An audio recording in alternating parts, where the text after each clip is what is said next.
Kayo po yata yung naghatid sa dating Pangulo nung siya po ay nasa Villamor Air Base. Kayong sumama para sa dalhin sa The Hague. Tama po? Tama po, Your Honor. So he arrogated upon himself something that was not lawfully delegated to him. Sa Makatid, talagang parang bayad lang. Parang papremyo lang sa kanya ito. Kaya pala hindi niya maipaliwanag kung bakit. Ito naman si Senator Rodante Marcoleta. Premyo ho niya yan kay Marcos Jr. Sa pagdala dito kay dating Pangulong Rodrigo Duterte, diyan sa The Hague, Netherlands. Kinwestiyon ho nitong si Senator Rodante Marcoleta ang qualification nitong si LTO Chief Marcos Lacanilao. Dahil nga ho mga kababayan, napakalayo ho ng mga nagdaan niyang trabaho diyan sa ibinigay na pwesto sa kanya na yan, itong si Marcos Jr. bilang hepe ng LTO. At dito sa video na to, itong si Escalera, nagkalat na naman. Ano bang nangyari dun sa News 5? Ba't binura nyo tong video na to nitong si Tuta Soto na kung saan hindi daw ho nagpaalam itong si Senator Bato de la Rosa sa kanya. Pero bago ho yan, isang like at isang subscribe. Masaya na ho tayo dyan at sa mga gusto sumali sa ating community, yung join button nandyan lang ho sa baba. Rekta ho muna tayo dito kay Tuta Soto bago ho tayo dumako dyan sa pagtatanong na yan itong si Senator Rodante Marcoleta dito kay Marcos V. Lacanilao. Dito tayo. SP yung kay Senator Bato lang. Nagpaalam po ba siya na absent siya even budget daily? Hindi, walang. He has nothing in God. Yan nga ang problema.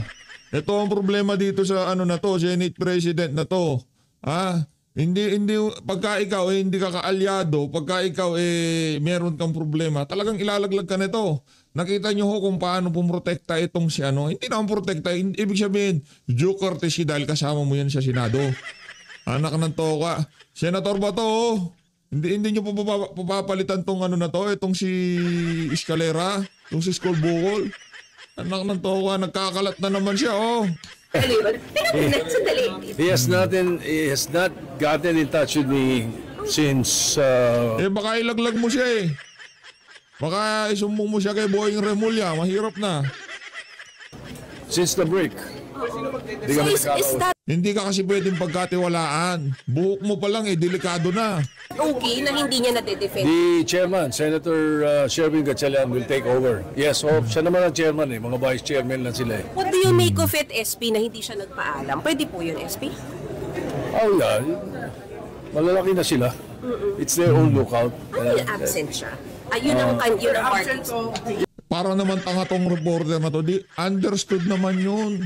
Nakita mo naman kung anong ginagawa ng administrasyon sa kanya. Di pagka nagpaalam siya, nakita siya, dinayari siya.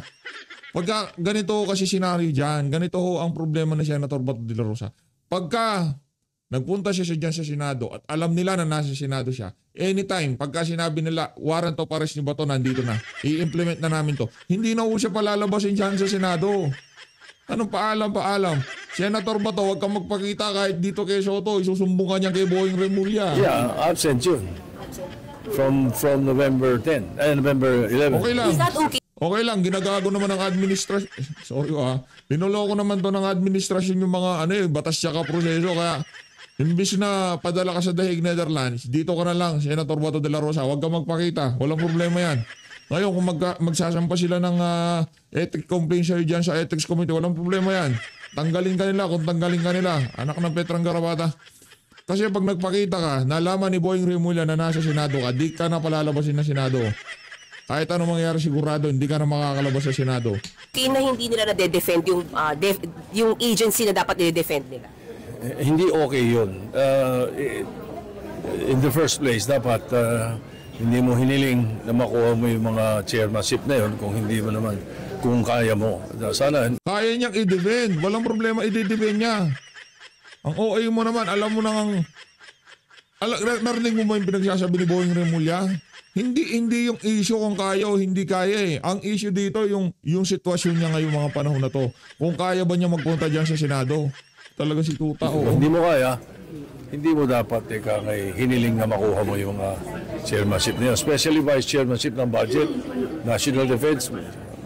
Napakahalaga So, napakahalaga. Ito ho yung tipong, ito ho ang ika nga, larawan o personalidad, pagkatao ng siyang walang kwentang tao. Yan si Soto. Hindi niya, wala ho siyang pakialam. Hindi ho niya iniintindi yung mga kasama niya mga senador. Siya ho ang ano dyan, siya ho ang pinakaama nila dyan sa Senado. Siya ho yung tumitimon, ika nga kumukumpas kung anong mangyayari. Yung isang anak mo, alam mo na, yung isang tauhan mo, o yung isang kasama mo, alam mo na meron siyang kinahaharap na problema. Alam mo, kaya yung depensahan yan. Nagdaang budget deliberation, nagpupunta naman si Senator Bato de la Rosa. Ano bang kaibahan nitong isa na to? Hindi ho siya basta-basta pwedeng pumunta. Bakit? Tatrabahuin siya ni Boy Remulla. You know, I leave it to Senator Gatchalian, who's the chairman of the Committee on Finance. Siya na bahala kung anong gagawin niya. Walang mga sanction for long absences. Wala naman. Wala naman. I do not recall anything to that effect. But I will check. I will look at it. Wala Baka siyang meron ako mga nami-miss sa rules. Wala siyang hiningin tulong despite yung posibleng paglabas ng ICC warrant. Wala. He has nothing. He's not got. Parang tanga tong si Soto. Dapat hindi nila hiniling yung vice chairmanship ng mga komite. Kung di nila kayang depensahan yung budget. Hindi yun ang issue. Hindi yung kaya o hindi kayang depensahan. Anak ng Petrang Garabata, understood na yun. Wala siya dyan dahil pagka nagpunta siya dyan, yung mga kaibigan mo sa Malacanang, siya ang gagawing pangtakip butas dito sa lahat ng issue na kinasasangkutan nila ngayong mga panahon na to. Nothing in touch with me from the day that we adjourned before the break. Sen ba tawag ka magpakita kay Soto? Nakanato ka. Iaano kayo, lalaglag ko niyan. Be safer here considering that he will not allow arrests made in the Senate halls? You know, your guess is as good as mine. Thank you, SP. Inom muna tayong Pepsi. Oh, issue. Balita ko, kakasuhan niya daw yung mga nagpi-Pepsi. Anak ng tokwa, brand ng brand ng soft drinks yun. Ano ba kung gusto kong uminom ng Pepsi? Hindi ko nang pinapabili sa'yo. Walang niya ka, ha? Hoy, tuta! Inom ka muna ng Pepsi. Kayong tatlo nila sarap regaluhan ng Pepsi nito sa Pasko eh. Pero huwag mo nang idama yung mga yung iba, siya na lang. Siya na lang bigyan mo ng Pepsi. Sarap siguro, tapos kuha ka ng baso, tapos maraming ice, buksan mo yung Pepsi sa harap niya, inumin mo, walang niya ka. Dito na tayo kay Senator Rodante Marcoleta. Magaling to, May I know magaling. the name of Vice President. Vice President na ho natin yan. Automatic na. 110%. Senator Rodante Marcoleta for Vice President. current head of the LTO, Mr. President? Assistant Secretary Marcus Lacanilao, Your Honor, is the new head of the LTO. May we know, Mr. President, if the current LTO head has been trained in the transportation sector to merit replacement of Attorney Vigor Mendoza, the last one that I knew to be the head of the LTO.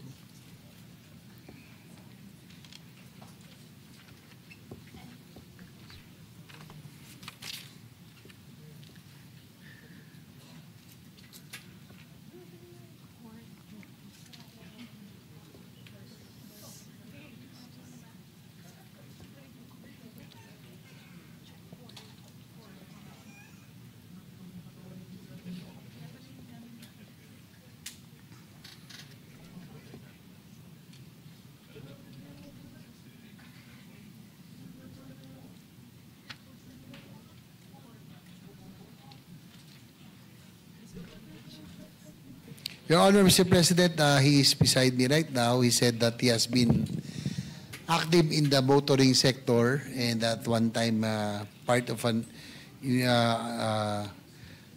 one of the investigation in one of the issues in the LTO in sometime 2008-2009. May we know, Mr. President, how active or to what extent he is so active in the motoring sector?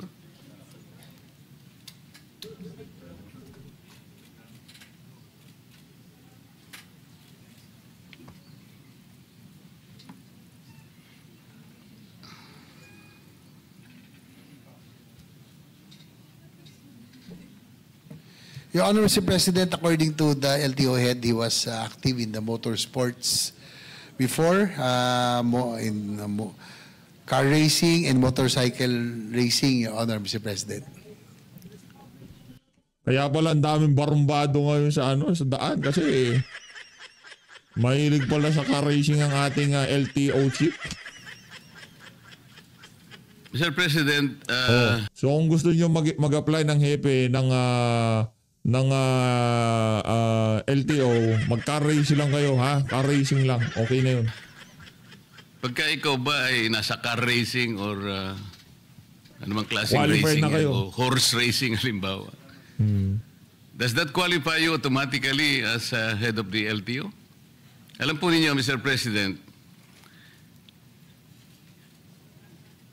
doon lamang po sa mga core functions ng LTO, to name a few, issuance of licenses and permits, motor vehicle registration, enforcement of LTO laws, adjudication of traffic cases, collection of revenues for the government. Nandiyan pa yung napakarami po.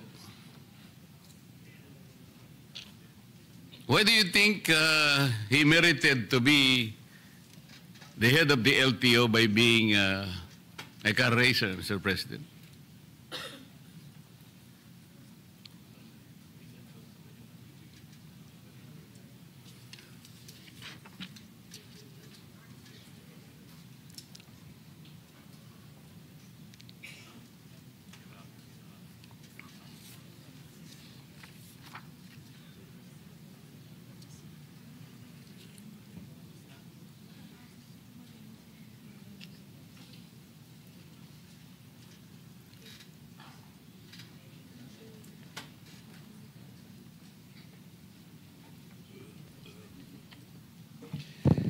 Your Honor, Mr. President, the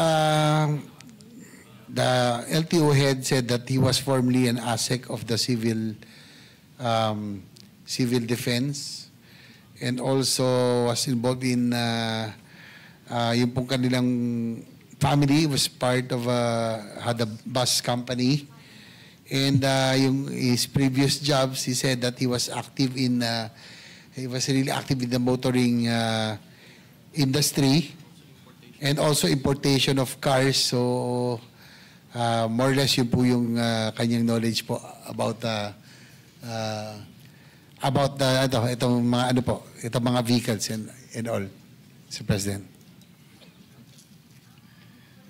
I can sense the difficulty, Mr. President, in trying to show some credentials to relate himself to the transportation sector.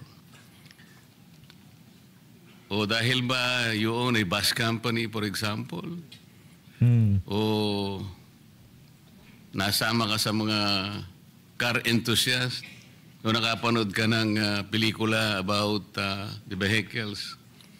Kasi po ang pinag-uusapan natin, Mr. President, napakalaki po ng problema ng ating transportation industry. Hanggang ngayon po,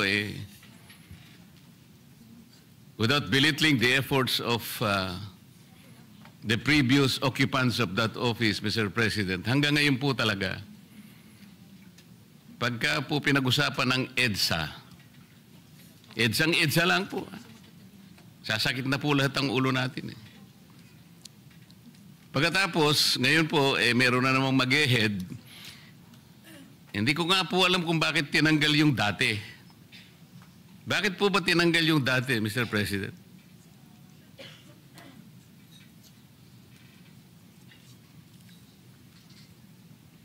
Siyempre, kailangan siyang ilagay siyang Dante. Your Honor, Mr. President, according to Secretary Lopez, they bow down to the wisdom of the President. No? There was sort of a rigodon within the DOTR family, yung pong LTO head dati. Si Atty. Vigor Mendoza is now with the LTFRB. Yan ba yung mga panahon na tinanggal din ay napunta sa ang tawag dito? DPWH itong si Vince Dizon. The current LTO Director Lacanilao came from the Office of LT Cooperative Office of Transportation. Si Guadis napunta po sa Office of Transportation Cooperatives. Dati po si Director Lacanilao po yun ang galing doon. So, ay di ba? Si Director Lacanilao, saan naman po galing? Nako, Ay, yan sorry, na. ambassador pala siya ng transnational crime pala. Ito si Marcos Lacanilao, Your Honor, the current head of LTO. So, it was the decision of the President, prerogative of the President na nagkaroon po ng rigo doon po sa DOTR attached agency, Your Honor. Mr. President, siguro po hindi na-advise na mabuti ang Presidente kasi kung galing pala siya sa transnational crimes, ano naman pong connection no sa transportation? Ang alam ko po, the present occupant of that office is Special Envoy for Transnational Crimes. Tama po yun? SETC. Tama po. Kayo po yata yung naghatid sa dating Pangulo nung siya po ay nasa Villamor Air Base. Kayong sumama para sa dalhin sa The Hague. Tama po? Tama po, Your Honor. O yun lamang po siguro yung transport-related activity na pwede nating isangkot sa inyo. Other than that, wala. Wala eh. At ang mahirap pa po, Mr. President, hindi naman kotse ang ginamit mo, aeroplano ang ginamit mo, so hindi ka rin dapat sana ron eh. Yan. Kung tricycle lang ginamit mo para dalhin mo si dating Pangulong Duterte sa The Hague, mula nung March hanggang ngayon, baka hindi ka pa nakarating. Sa layo nun. So wala din eh. Mr. President, ako po nangangamba lang sapagkat napakalaki ng problema ng transport sector natin. Yan. Licensing na licensing lang. Yung pag-i-issue lang ng plate ng mga sasakyan. Registration. Enforcement ng ating LTO laws. Paano niyo po i-undertake ang napakarami pong sagutin na ito? Wala naman po kayong training. Ano po ba yung academic discipline ng ating bagong ASEC ng LTO, Mr. President?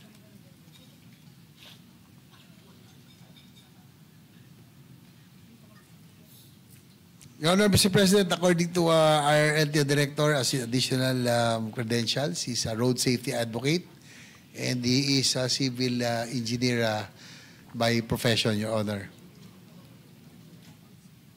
Ano po? Civil engineer po. Ang dami pong civil engineer sa Pilipinas. Nang dahil po ba safety engineer kayo, ang gusto ko po sanang malaman, ano po ba yung mga naging katangian ninyo, ang training ninyo, ang mga credentials ninyo, dahil hindi po biro-biro ang opisinang pinasok ninyo? Nang dahil lamang po sa rigudon, gano'n lamang po. I don't think the President was advised very well. Marami naman po siyang pwedeng ilagay eh. Bakit po kayo nagaling sa SETC? Kaya ang nilagay. O sige, nirigo dun sana kayo. Baka kayo na po siguro ang naging executive director ng PCTC. Kasi, kung hindi ako nagkakamali, yun ang Philippine Center for Transnational Crimes. Parang magkalapit. Pero para dalhin po kayo sa LTO, masyadong malayo po yun eh. Yan. Layo. Is my observation valid, Mr. President? Your Honor, Mr. President, according to Secretary Lopez, we just defer to the wisdom of the appointing authority, Your Honor. So, hindi rin naman daw nila, they were also caught by surprise doon nung nagkaroon po ng rigo doon. So, they just have to follow orders, Your Honor, Mr. President. I will not question the wisdom of the appointing authority, Mr. President. I never will. Only the President can appoint anybody, nobody else. Ang problema lang, baka hindi siya in-advise ang mabuti. Kasi kung halimbawa, dadaan yan sa commission on appointments, siguradong hindi siya papasa, Mr. President.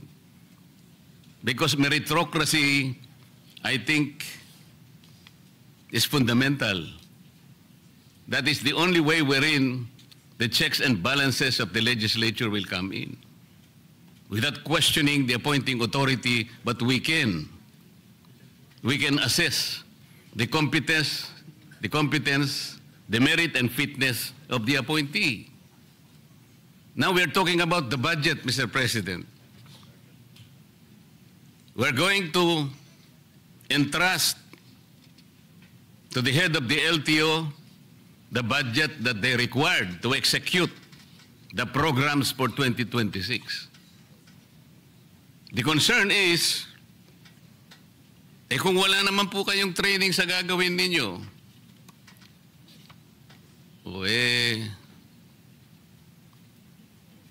baka po, may papangako po ba ninyo na ang budget na ibibigay sa inyo ay talagang magagastos doon sa kanyang dapat nakapuntahan, considering na hindi naman po kayo talaga nakaakma doon sa posisyon na dapat sana ay naibigay doon sa talagang karapat-dapat, Mr. President? Well, Your Honor, Mr. President, according to Secretary Lopez, since the LTO will be directly under the OSEC, they will really monitor and make sure that they will function and the reforms that need to be instituted will be done. So yan po ang commitment ng Secretary Lopez natin. In fact, meron nga akong ditong side. Meron din pong appointee ron na hindi ako pabor no, na political appointee. Na we should appoint people who have the technical skills and know-how and knowledge para hindi masayang, not political appointees. I'm talking about the PNR chairman who was recently appointed. Sayang po ang ating pong PNR. Yan po ang advocacy natin, railway system. Nag-appoint po ng isang dati naming konsihal na who had a lackluster record kahit bilang konsihal. Kaya nga, minsan nasasayang, minsan nakakapagtaka rin. Ako rin, Mr. Chair, nagtataka rin ho ako minsan. Nangihinayang po ako sa posisyon. We should be appointing people who have that capability and knowledge in position para hindi ho nasasayang. Salamat po sa sagot. Ako naniniwala talaga ako na yung meritocracy, yung merit po talaga, importante rin yun. Halimbawa po ako, na-appoint ako na secretary ng DOH. Hindi ko po tatanggapin dahil hindi naman ako doktor Yan. Kung magicero po siguro, tatanggapin ko. Magic lang naman yun Ang ibig ko po sabihin, Mr. President, nang dahil ba kayo po ay inihatid nyo ang Pangulong Duterte sa The Hague? Ito po bang kabayaran, Mr. President? Aray ko! Hoy, Marcos Lacanilaw! Yan ang multo na nahahabol sa'yo kahit na uugod-ugod ka na.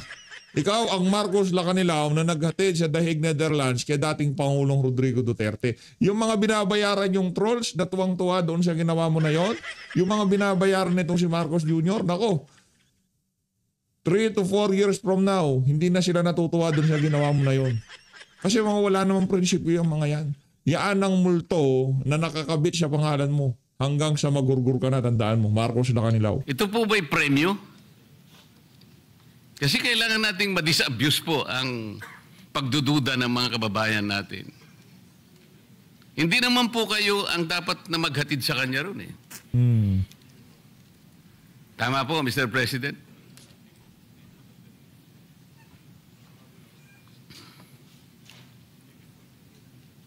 Your Honor,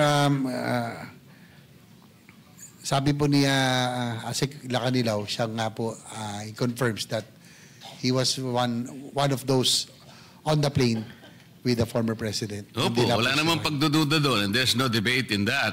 Ang tinatanong po, kayo po bang authorized na dapat sumama na maghatid sa hindi tamang pagkakahatid sa dating Pangulo? Under what authority did you accompany the former president to The Hague, Netherlands? According to kanina lang, being with the OSCE, they are on top of the Interpol po. Kaya po sila po kasama, kaya po What do siya you po mean kasama. they are on top of the Interpol, Mr. President?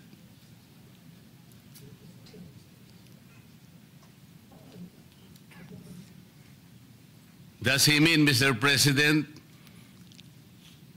he is the local counterpart of the Interpol in the Philippines?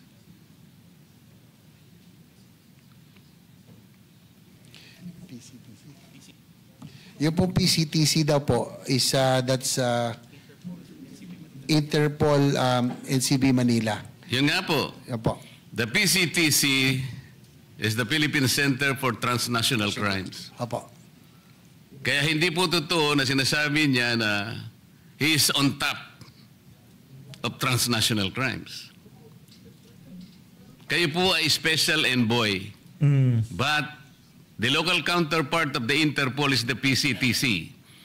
It should have been the executive director of the PCTC who should have accompanied the former president, even if we assume that that was regular.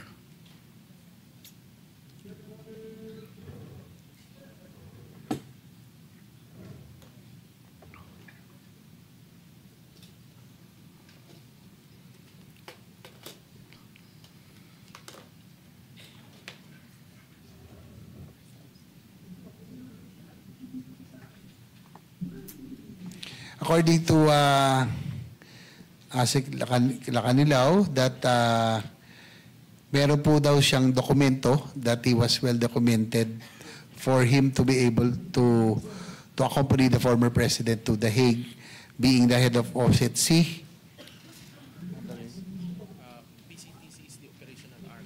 Tapos yung PCTC po is the operational arm under OSCE, Your Honor, Mr. President. So yun po yung kanyang personality or credentials for being the former president. Can you give us a copy of that document, Mr. President? According to Asik Lacanilaw, it's with the Office of the President, Your Honor. Ano po? Nasa OP daw, sa Office of the President. Or the Office of the Executive Secretary. Can you get about that? He will try to request for a copy, Your Honor.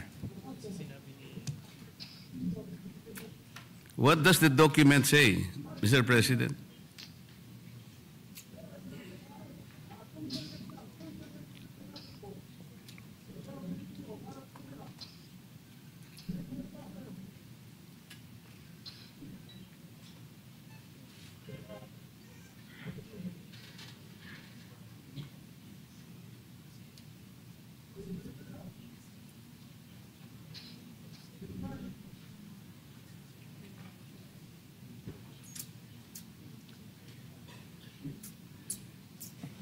According to Asik Lacanilaw, he doesn't know exactly the contents of the document, but he was just informed that there was a document that designated or allowed him to accompany the former president, Your Honor, being OSCE.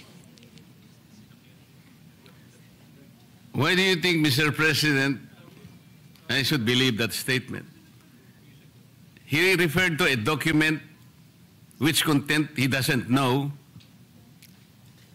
Ang alam niya lang niya, pinasasama sa kanya Pangulong Duterte. What kind of reasoning is that, Mr. President?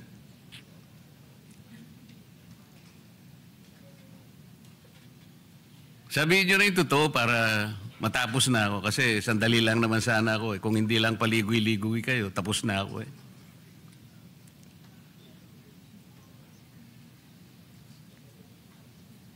Well, according to him, it was in the nung nagkaroon daw ng investigation dito regarding that, according to Secretary Remulla of the LG, that yun lang po na sinasabi that he was well documented when he accompanied the former president, Your Honor.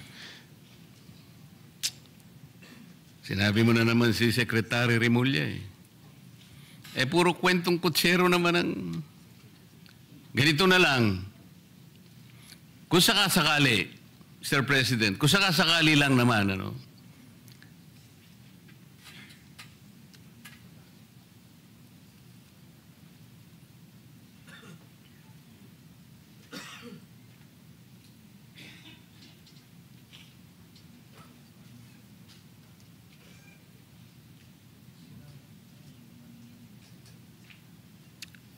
ito po kasi, tama naman yung aking suspecha, Mr. President. There was already an admission on the part of Ambassador Lacanilao then nung nag-hearing ang isang committee in the Senate on the arrest of FPRRD, na nag-volunteer ka lang eh. Because there is no available official of PCTC o walang personnel, kaya ikaw ang nag-volunteer. There is a transcript to this effect that you just volunteered. So there is no document.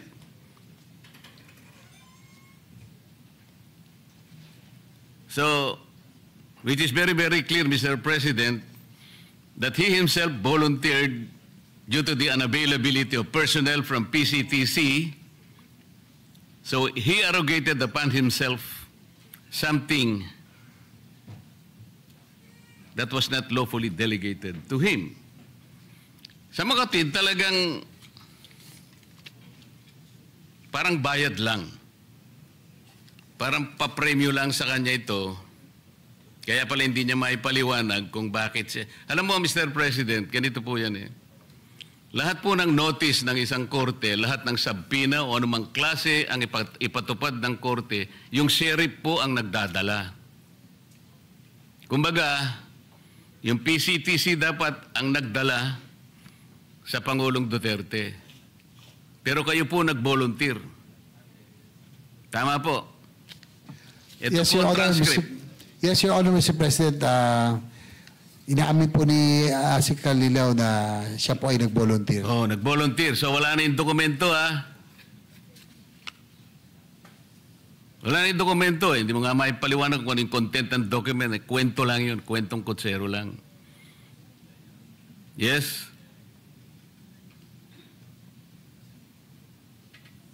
Well, sabi po kasi niya, yun daw yung nabanggit nung sa Senate hearing na he was documented. You were documented as what? Kanina dokumento yung sinasabi mo, ngayon ikaw na ang dokumento. Ano ba yun? Nung siya po ay nagboluntaryo, kinakailangan daw mabigyan ng dokumento para po siya po ay makaalis. At So, makasama. okay. The document says that you volunteered. Kasi nasa transcript talaga ng Senate, ano eh. Yes, Your Honor. He confirms. So, the last question now, since you volunteered to accompany the former president to The Hague, kahit na irregular, illegal lahat ang mga proseso, will you also volunteer kung sakasakali na babalik na ang dating Pangulo na ikaw rin ang mag-uwi sa kanya?